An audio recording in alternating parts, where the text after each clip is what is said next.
Good Friday morning. This is Pastor Mark Pierce of Church Requel, and I welcome you to this Bible study number 113 on this Friday morning.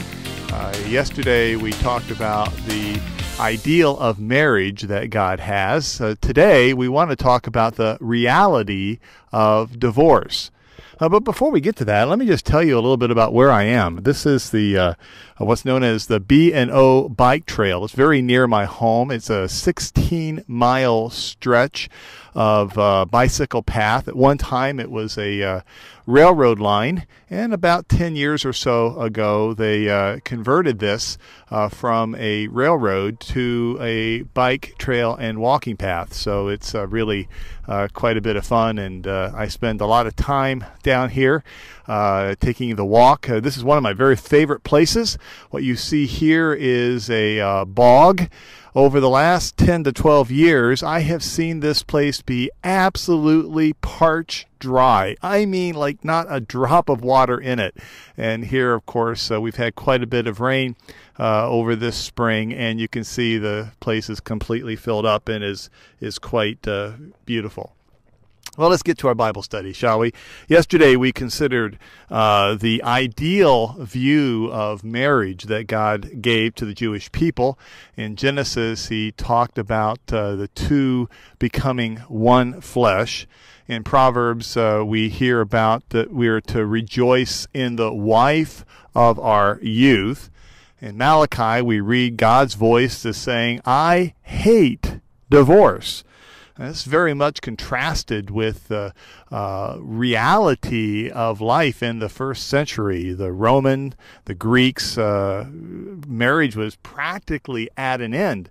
And we see that today the Hebrew people weren't surprisingly different. I say it's surprising, I guess I should say, that they weren't different, given what the background was.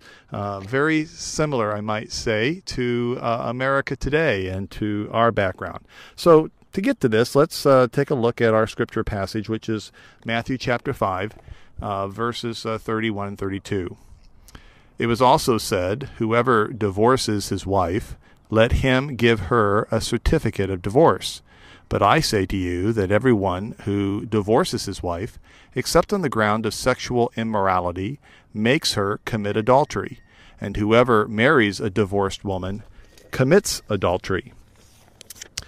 To really grasp what Jesus is talking about in Matthew chapter 5, we have got to have a background to Deuteronomy chapter 24, verse 1.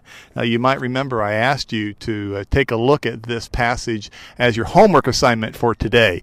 Well, right now it might be a good idea for you to turn back to Deuteronomy chapter 24, verse 1, which reads this way: "When a man takes a wife and marries her, if then she finds no favor in his eyes, because he has found some indecency in her," I'll come back and talk about that here in a moment, "and he writes her a certificate of divorce and puts it in her hand and sends her out of his house, and she departs out of this house." And then the verse goes on. We actually see that in our version of the Old Testament, this first verse is really just a conditional clause that ultimately leads us to verse 4.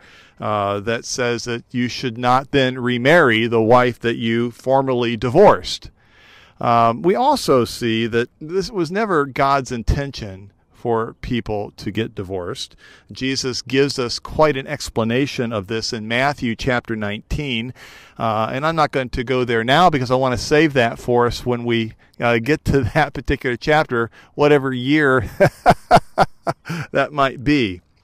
But for us to really have an understanding and to grapple with an understanding of the reality of divorce in Jesus' day, we've really got to center on this concept of indecency that we find back in Deuteronomy 24:1. How is it that a man might find his wife to be indecent? Well, around this word, there were two broad schools of thought that had been debated for about 100 years before Jesus came on the scene with his Sermon on the Mount. On the one hand, there is this idea that there is no indecency whatsoever unless your wife is unchaste.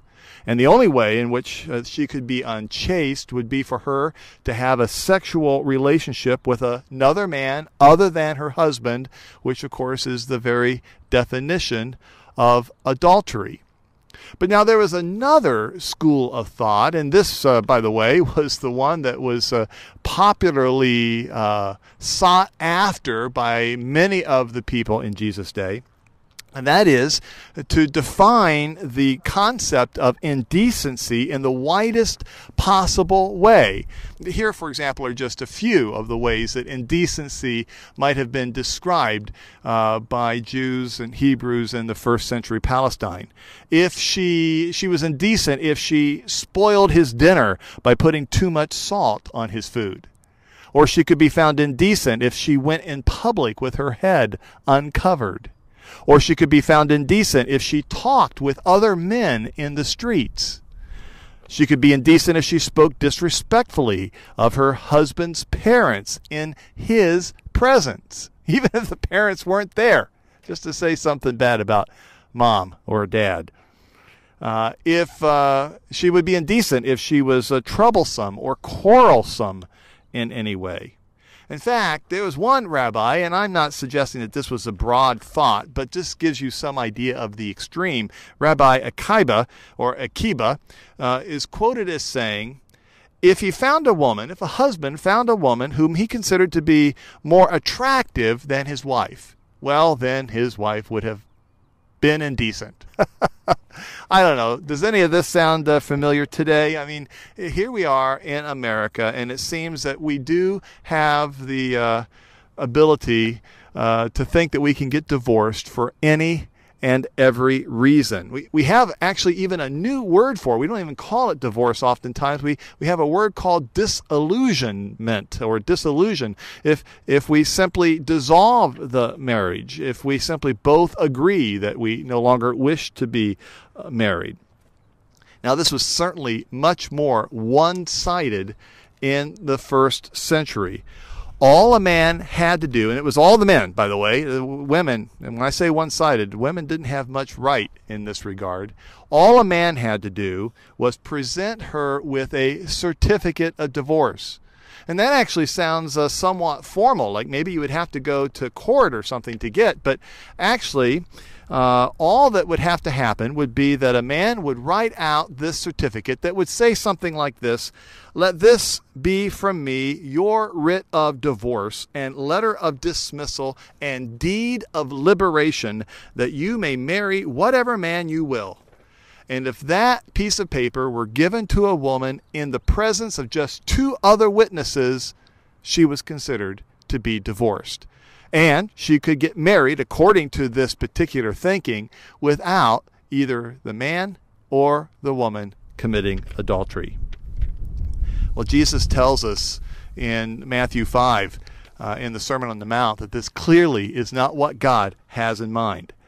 Now, I know that at least 1 in 4 Americans today, and of course this goes to the whole world, is divorced. So there's a good chance that you may be divorced as you're watching this, or have been divorced at some time in your past. You know, I am not here to condemn you. I am not here to give you a hard time or to make you feel guilty in any way. Divorce is no more, no less a sin than any of the other sins that we're talking about here today. But I am here to say that it's important that we uphold the high ideal of marriage the way that God intended it, the way Jesus told us about. We should enter it carefully. We should work at it, and marriage does take work. We should grow in it, and we should grow in our relationship to Christ as a result of it. Thanks for listening to me this morning on this Friday, and I look forward to talking to you one more time about this on Saturday morning.